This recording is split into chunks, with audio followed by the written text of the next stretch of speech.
$25,000 fines, banned participation on lakes, conspiracy theories. It doesn't stop. It's just compiling. I had to go through a lot of data in order to figure all of this stuff out for you guys, and I'm going to give you the rundown on what this all means to you. And to start, let's go with some facts. What we know for sure.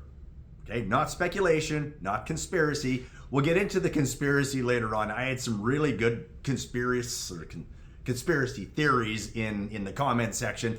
And you know what? There was also some really good comments on people that actually knew what was going on that posted. And I'm really happy that they did, because it gave me a whole other way of looking at this as well and wanting to dig deeper. So we'll get into the facts. Whirling disease was originated in Europe, or had originated in Europe, migrated to the US, and is slowly moving up in Canada. Now, this could have been through mud on people's boots. It could have been on damp inflatable toys. It could have been on the big boats with the large ballast tanks. We're not going to point any fingers, but there's probably some really good candidates that caused this to happen.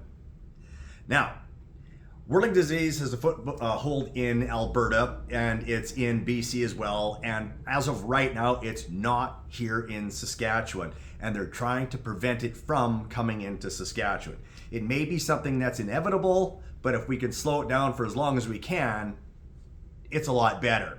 So for those of you that fish for jackfish and perch and those types of fish, whirling disease doesn't hurt them. They can still carry it to other lakes. So again, don't cross-contaminate fish and so on and so forth, thinking that you're going to populate someone's lake in a very negative way.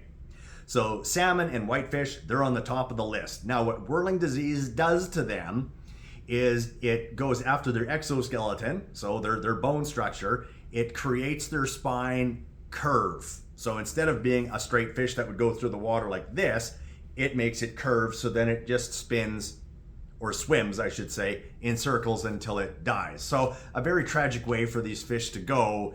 And ideally, if we can prevent it, and that's what we're going to attempt to do with these new regulations, is that's what we want to see happen, is we want to stop it from spreading. I know it's probably gotten out of hand in some of the lakes. That's why they're banned already. The measures that they had in place, where I believe it was basically you pull out of the water, you dump the water out, you clean your boat, you leave the plug out, and off you go, wasn't enough.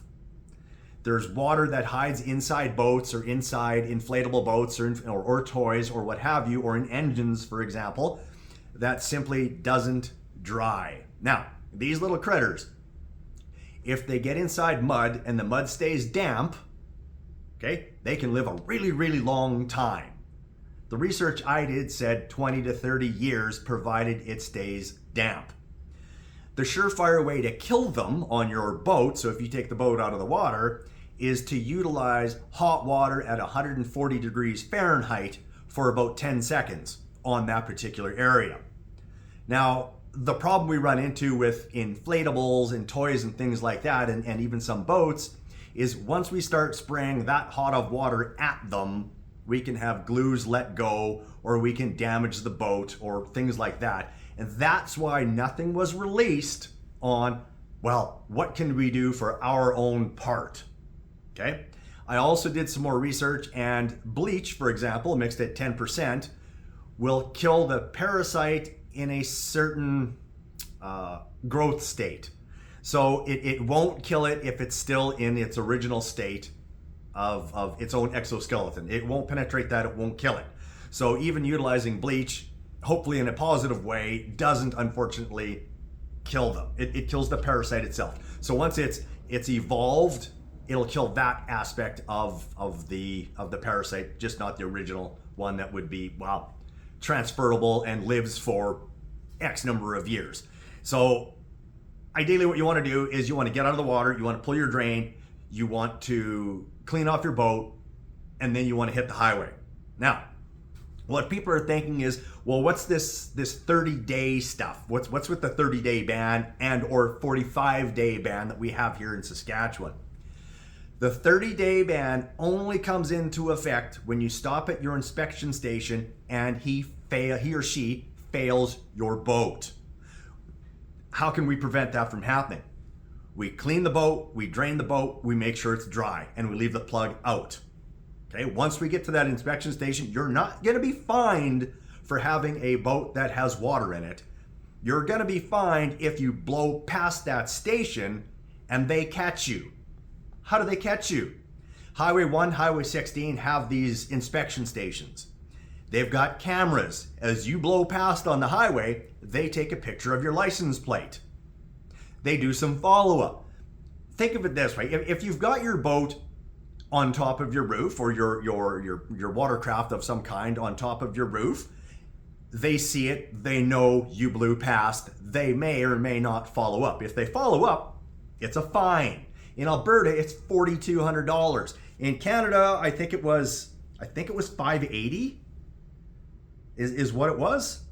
So stop in at those inspection stations. They're there for a reason. It's to prevent the spread of that parasite from getting into our lakes in Saskatchewan and or spreading further in other lakes. So how does this work in Alberta, for example? So you're a boater in Alberta. Now, this took a little bit of research to find this one out, and they've probably been doing this for quite a while. It just hasn't migrated over to Saskatchewan, so I hadn't really heard about it. It's based on zones. So you could hop from lake to lake daily, just as we can in Saskatchewan, but if you come from a hot zone, you need 48 hours of dry time. So pull the plug, clean it, drain it, and leave the plug out. Put it in the hot sun, try and get rid of as much water before you can skip over to another lake. In Saskatchewan, it's the same thing, except we drain it, we dry it, and clean it, and we can immediately go to a different lake. In Saskatchewan, it doesn't matter unless you get flagged. Okay, so again, the flagging is the inspection station. One other thing that I when I was doing my reading and found out was, if your boat originally comes from, or let's say for example, you go to the United States or you go to Alberta or a flagged province, and you bring it back, it's an automatic fail because they don't know where that boat was used last. So if you're going to go to Alberta and pick up a boat and then come back and think you're going to immediately use it, you stop in at the inspection station, they flag you 30 days. Again, if you blow past, they're going to fine you, and in extreme circumstances, they can seize your boat. Now, what's with the $25,000 one? This is where it gets interesting. So you come from Alberta, or you go into Alberta from, or either way, and you declare at, say, Waskesiu here in Saskatchewan. That's our Canadian park. And you say that, yeah, I was in Alberta, but I was in Alberta 31 days ago. And they do some back checking, and they find out that you weren't, and it was 15 days ago. Okay? You don't get the fine for having a dirty boat. You get a fine for lying on a federal document, is how that works. So don't lie, stop in at the stations, and do your due diligence. Clean the boat, drain it, clean it, make sure the plug's out, dry it out. If you've got inflatable toys, irregardless if it's 30 days or not, take it out, clean it, put it in the sun, heat it up. Take care of that parasite so that it can't spread. It's because we were sloppy with what we were doing in the first place is how this got to the point where it is, where they finally said, look, if you guys can't do what we're asking you to, you're done. We're just going to put bans on the lakes. So if this gets into our Canadian park here in Saskatchewan, in Prince Albert, they're going to do the same thing. They will just simply ban people from utilizing those items. And if it gets into Waskesiu, all of a sudden, we're going to have different kinds of bans in Saskatchewan, similar to what Alberta has, where we can't use our boats in Blackstrap and then drive immediately off the Diefenbaker and then off the Elbow and then off the Shell Lake. We won't be able to do any of that stuff anymore. And that's up to you guys. You guys need to be diligent with what you're doing. And for those people in the other provinces or in the United States or whatever, due diligence. Don't spread this stuff. Stop the spread of the mussels and so on and so forth. I don't want to sound like one of those guys that's preachy, But we did this to ourselves. We were just ignorant with the rules and it got out of hand. Oh, where are we here? So I covered that. So the $4,200 fine in Alberta, $580 in Saskatchewan. Oh my goodness. Some of the comments that I was getting. Birds can indeed transfer that parasite from lake to lake, 100%.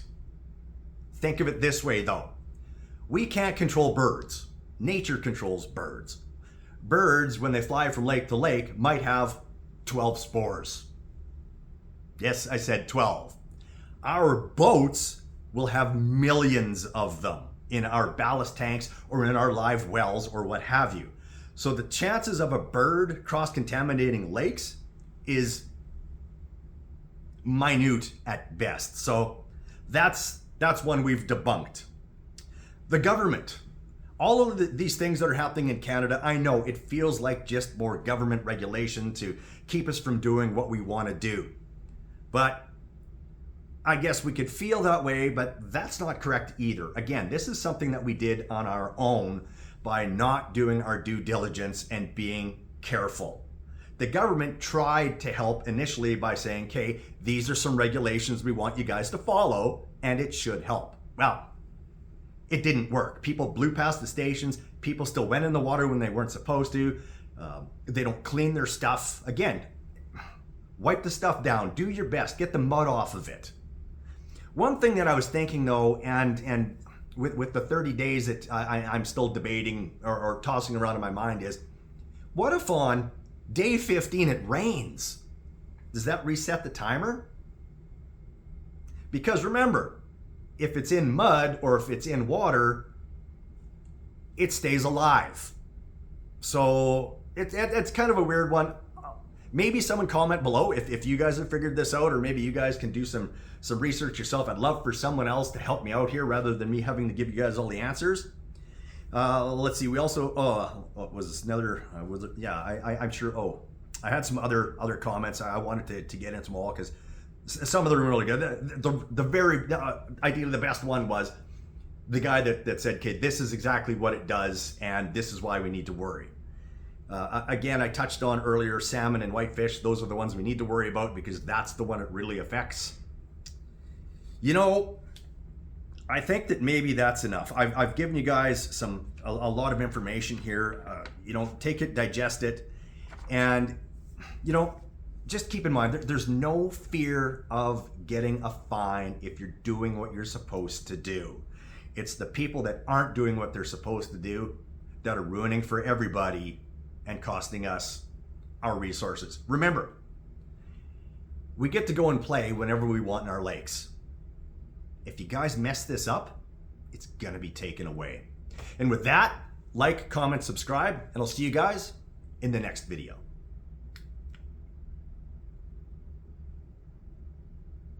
Did that stop? Please have stopped.